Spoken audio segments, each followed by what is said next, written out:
Good morning student.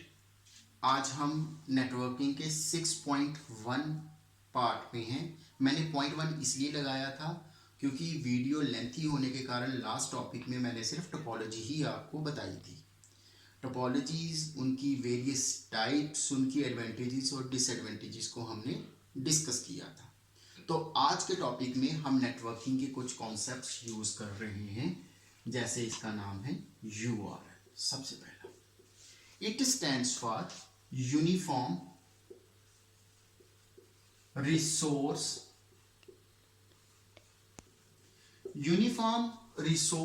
Locator। Basically जब भी हम किसी के जनरली हम इंटरनेट यूज करते हैं, इंटरनेट में जो डेटा हमें मिलता है वो बेसिकली एक पेज होता है इंटरनेट का। तो उसका कहीं ना कहीं एड्रेस होगा। अगर उस एड्रेस को हम सिग्निफाई करें, that is said to be a URL। एक एग्जांपल देखते हैं।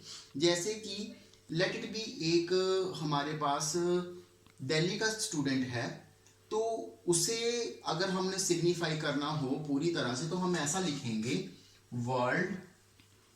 वर्ल्ड के बाद इंडिया, इंडिया के बाद दिल्ली, लक्ष्मी नगर के बाद let it be house number 33। This is the address of the person. It is said to be URL for us. लेकिन अगर हम बात करें अपने कंप्यूटर के रिगार्डिंग, तो हम URL कैसे लिखते हैं? www dot then website name, जो हमें पता हो, website name, then dot domain name.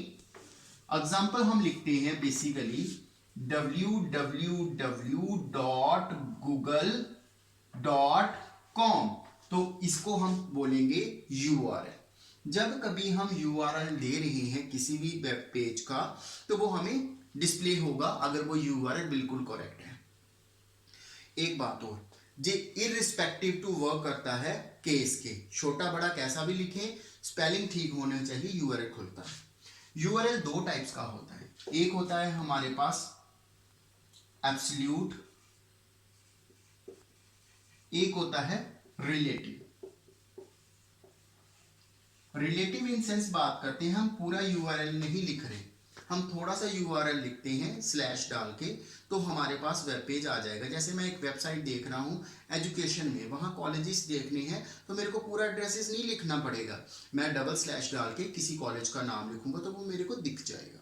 लेकिन अगर मेरे को पूरा ही टाइप करना है, जो एक बेस्ट टेक्निक मानी जाती है, that is a absolute web page. ठीक है, एब्सोल्यूट URL, सॉरी। तो नेक्स्ट टॉपिक है हमारा, हाँ कर दे, नेक्स्ट टॉपिक है हमारा WWW। It stands for world wide web.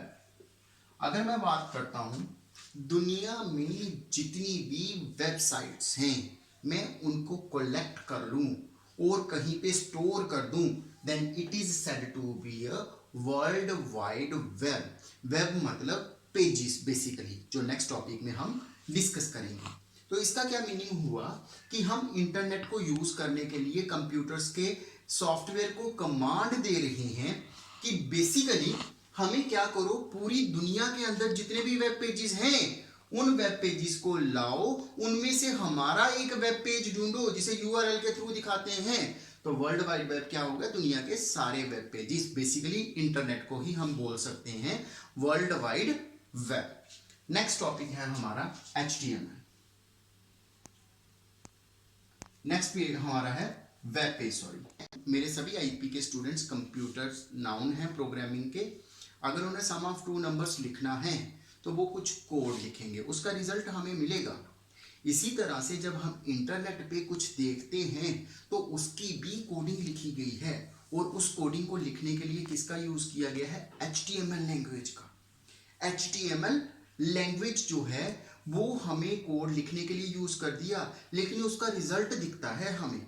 तो HTML के जो पेजेस बनते हैं वो बेसिकली हम ऐसे लिखते हैं, HTML हेड, देन हेड को क्लोज किया, कुछ इस तरह का फॉर्मेट वो फॉलो करते हैं और लास्ट में HTML को क्लोज कर देते हैं।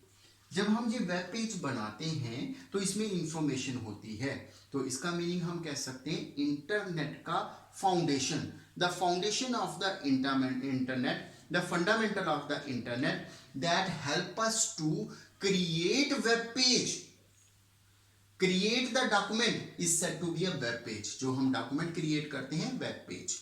छोटी सी अगर डेफिनेशन बोले, the document created by using HTML is said to be a web page, उसे क्या बोला जाएगा, वेब पेज। इतना छोटा सा कॉन्सेप्ट है। अब हम बात बोलते हैं HTML के, हम जब वेब पेजेस बना रहे हैं तो क्या कहीं इनकी कुछ टाइप्स हैं, तो इसकी दो तरह की टाइप्स हैं। Second is dynamic web page. Static और डायनेमिक वेब पेज करने से पहले मैं इसे रब कर लेता हूँ। करते हैं स्टैटिक वेब पेज। इसे करने से पहले मैं एक छोटी सी एग्जांपल देता हूँ। लेट इट बी हम एक क्लास में स्टडी कर रहे हैं और वहाँ का टीचर कैसा है कि अपने घर से एक टॉपिक प्रिपेयर करेगा। जैसे ही आता है टीचर तो बच्चों को बोलते हैं जे वाले टॉपिक्स को हम अंडरस्टैंड करेंगे और करेंगे। बच्चा कहता है कोई डाउट है सर पिछले टॉपिक में, वो कहते हैं नहीं, we can do it later on, और उस पूरे टॉपिक को वो अंडरस्टैंड करवाता है जो नया वाला होता है और चला जाता है और कहता है मेरे को क्वेश्चंस दे दो जो डाउट्स हैं आपके लास्ट नेक्स्ट टॉपिक में वो करेंगे, और उसकी प्रेपरेशन करके आपको दिखाता है। एक ऐसा टीचर भी हो सकता है हमारे स्कूल में कि जो जैसे ही आता है और बच्चों से पूछता है बच्चों आज आपने पढ़ना क्या है, बच्चे कहते हैं चैप्टर नंबर 1, 3, 5 वट एवर जो बोलते हैं उसके अकॉर्डिंगली वो उनको चैप्टर कराता है। कोई डाउट्स हैं वो क्लियर करवाता है। इसका क्या मीनिंग हुआ, जो पहला टीचर है वो प्री डिफाइंड डेटा के साथ आया है और वो क्या कर रहा है, बच्चों से इंटरेक्ट नहीं कर रहा, सिर्फ एक नई चीज डिलीवर कर रहा है। लेकिन जो दूसरे वाला था वो क्या कर रहा है, बच्चों के इंटरेस्ट के अकॉर्डिंगली, उनके रिस्पॉन्स के अकॉर्डिंगली क्या बात कर रहा है, उनको डिटेल दे रहा है। तो सेम एक ऐसा वेब पेज जो हमारे पास स्टैंड एलोन है, रीड ओनली है, रीड ओनली और प्री डिफाइंड कॉन्टेक्स्ट में है, प्री डिफाइंड कॉन्टेक्स्ट को होल्ड करता है, प्री डिफाइंड कॉन्टेक्स्ट को होल्ड करता है। और जो प्री डिफाइंड कॉन्टेक्स्ट को होल्ड करता है हम उसे सिर्फ देख सकते हैं, हमारी इंटरेक्शन के ऊपर कोई वर्क नहीं होता, उसे बोला जाता है स्टैटिक वेब पेज। ये यूजर से इंटरेक्ट कभी भी नहीं कर सकता।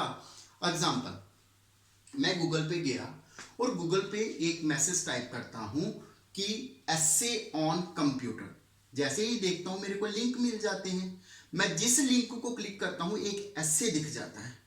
अब एसे वो जो मेरे सामने आ गया तो वो क्या होगा, स्टैटिक इन नेचर होगा, वो मेरे से इंटरेक्ट नहीं कर रहा, वो बस डेटा को दिखा रहा है, that is called as a static web page.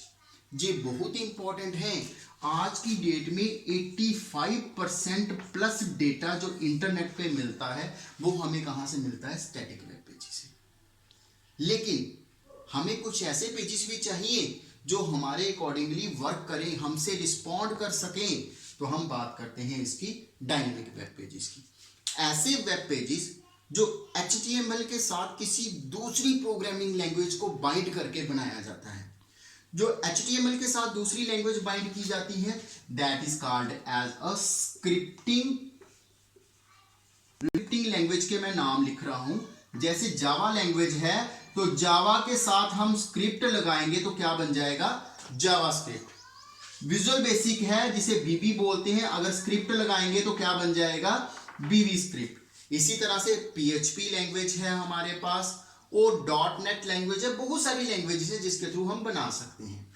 लेकिन इसका बेनिफिट क्या है, जी यूजर से इंटरेक्ट करते हैं।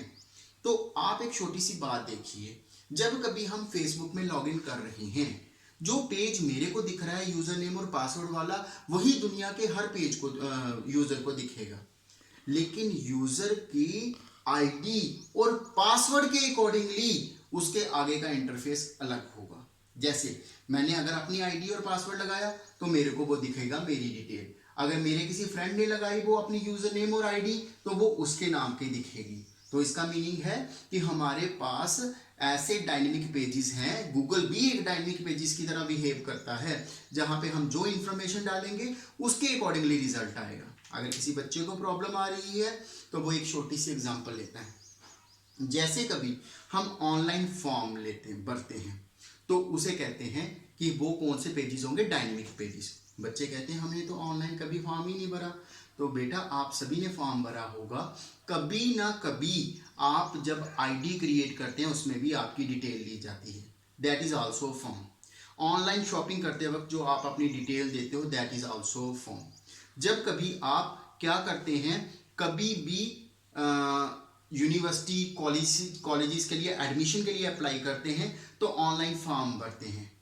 ये सारी चीज़ें हैं हमारे पास ऑनलाइन फॉर्म के accordingly. Now let's look at the next topic.